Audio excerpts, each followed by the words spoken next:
All right, let's jump right into this explainer and tackle one of the most heavily debated mysteries in ancient scripture.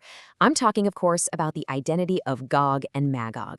For centuries, these two names have sparked intense curiosity, a fair bit of fear, and just endless speculation. Are we looking at ancient warlords, future global superpowers, or is the whole thing entirely symbolic? Well, today we're going to dig into the source texts to decode what these names actually meant to their original audience and exactly how scholars are making sense of them today. To do that, here is our roadmap for today. First, who are Gog and Magog? Second, the prophecy in Ezekiel. Third, the symbolism in Revelation. Fourth, comparing the two battles. And finally, theories of fulfillment. Let's get to it. Section 1. Who are Gog and Magog? Okay, so we're going to clear up the absolute biggest misconception right out of the gate. Most people hear the War of Gog and Magog, and they instantly picture two rival nations duking it out, right? Like a classic superpower showdown. But if you look at the source texts, the reality is totally different. Magog is actually the place, and Gog is its ruler. Let's trace the historical roots real quick. If you look at ancient genealogies, Magog traces all the way back to Noah's grandson, a guy named Japheth. His descendants settled way up north of Israel. And over time, the word Magog just became this general catch-all term in the ancient Near East for these fierce, highly skilled warrior tribes. Basically, they were the northern barbarians who posed this constant, looming threat to the civilized world. So just to lock this in, Magog is the land and the people. Here's a great analogy for you. Think about the French and Indian War from American history. If you didn't know any better, that name makes it sound like the French were fighting the Indians, right? But in reality, the British were fighting the French, who happened to have Native American allies. The phrase War of Gog and Magog works exactly the same way. It's describing a united front, a leader and his nation attacking together, not two enemies fighting each other. Section 2, the prophecy in Ezekiel.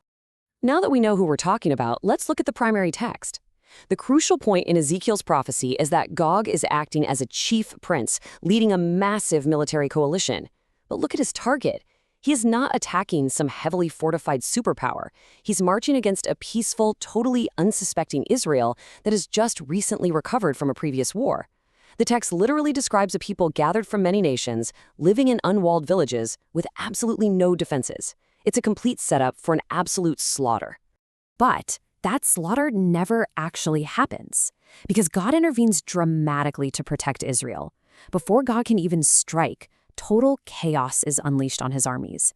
The text describes this massive earthquake, followed by extreme friendly fire where every man's sword is turned against his brother.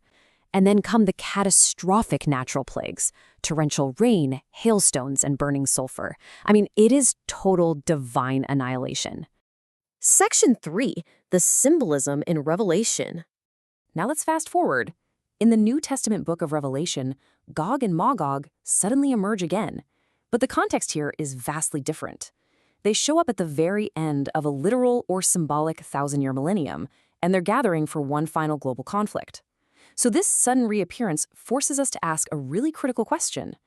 Is John, the author of Revelation, describing the exact same event that Ezekiel saw? Or is he doing something else entirely? Well, scholars are quick to point out that Revelation constantly borrows Old Testament imagery and repurposes it. It's kind of like calling a really wicked person a devil today, or labeling a corrupt system Babylon. Revelation takes the historical infamy of Ezekiel's Gog and Magog and uses it as a super powerful symbolic label. In this context, Gog and Magog represent a global satanic rebellion from the four corners of the earth, not just one specific northern army. Section 4. Comparing the two battles. To really prove these are distinct events, let's put the accounts side by side. The stark differences just jump right out at you. First, look at the direction of the armies. Ezekiel's invaders come specifically from the north, while Revelation's come from all directions globally. In Ezekiel, Satan isn't even mentioned, but in Revelation, he's the primary instigator. But the absolute biggest difference is the aftermath. After Ezekiel's battle, the Israelites spend 7 literal months burying the dead and 7 years burning weapons for fuel. After Revelation's battle, the current earth is entirely destroyed, immediately followed by the new heaven and new earth. There is literally no earth left to bury bodies in. So clearly, we are looking at two very different events here. Section 5. Theories of fulfillment. Since we know these are different events, how do scholars actually think the original Ezekiel prophecy has been or will be fulfilled? Well, some scholars look to the past. This is known as the preterist view, suggesting it already happened. Some argue it was a highly symbolic description of the crisis during the time of Esther in the 5th century BC, with Gog representing the villain Haman. Others point to the Maccabean revolt in the 2nd century BC. But one of the most compelling historical theories points to an exact historical fulfillment during the devastating 1st century Jewish-Roman War, right between AD 66 and 70. Let's look closer at this AD 66 to 70 Zealot War theory, because almost every detail of Ezekiel matches up perfectly. In this view, Gog was actually Simon Bar-Giora. He was a powerful zealot leader who brought an army of 40,000 men from the north down to Jerusalem.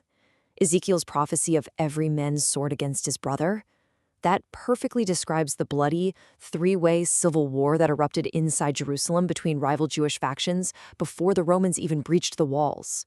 And the aftermath is wild. Historical records indicate it literally took months to bury the hundreds of thousands of dead, and the local forests were entirely stripped to build siege engines, which matches Ezekiel's timeline to a T. On the flip side, we have futurist scholars.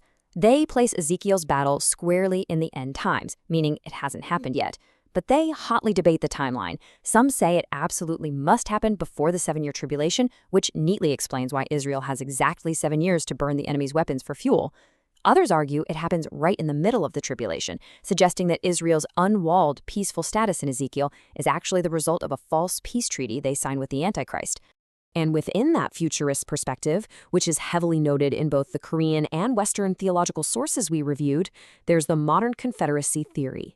This suggests that the ancient names in Ezekiel point to a literal future military alliance.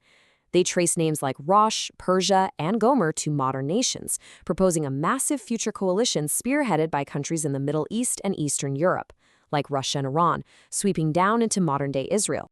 Finally, a third major perspective avoids military timelines and geopolitics altogether. This is the spiritual warfare view. Here, Gog and Magog are viewed purely as a metaphor for the ongoing spiritual struggle of the church against worldly, anti-divine powers throughout history. In this view, the prophecy was never about identifying modern nations on a map. It's a poetic guarantee of God's ultimate protection and victory over evil. So as we wrap up this explainer, we really have to ask ourselves a profound question based on all these sources. Are we meant to use these ancient prophecies as geopolitical roadmaps to decode the evening news? Or are they timeless, symbolic reminders that no matter how vast or terrifying the opposition seems, whether we're talking about the 1st century or the 21st, God is the ultimate victor? It's a fascinating mystery that continues to captivate scholars and readers alike. Thanks for joining me on this deep dive. Keep asking questions and keep exploring.